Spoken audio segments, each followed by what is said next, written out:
I'll be going down into the gas. We're going to get caught. The majority of pigs in the UK are killed in gas chambers. The meat industry say it's humane. It's fairly well documented. It's one of the humane methods of slaughter. But when I found out what was really going on, I had to do everything in my power to expose it.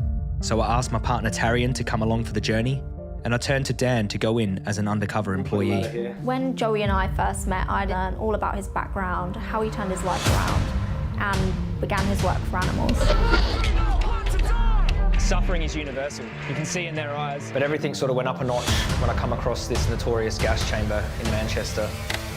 Security cameras just there. So in the UK, there are charities set up specifically to prevent cruelty to animals. And why weren't more of them speaking out against the use of CO2? Because we're in London, we should go to DEFRA.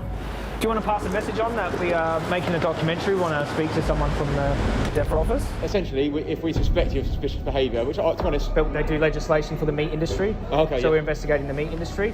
That this cruel and scientifically condemned method by scientist after scientist is now being adopted by the industry in the UK and internationally as the humane way to kill pigs. And then the door comes closing down behind the pigs. I can hear them screams.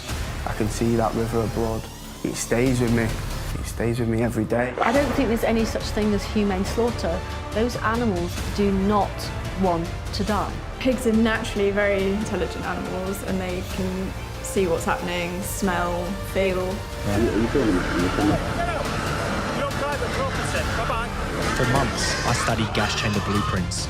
In order to expose what was happening to the pigs in the gas, I needed to install multiple cameras inside the chambers. I had to consider so many different variables. Any mistake could be fatal. The tension in the room, you could cut it with a knife. So my heart's pounding, my body was saying, get the hell out of here. My worst nightmare was coming through. I'd have to leave it. If I'm not willing to risk my life to expose what's happening to them, then I don't really care about it enough.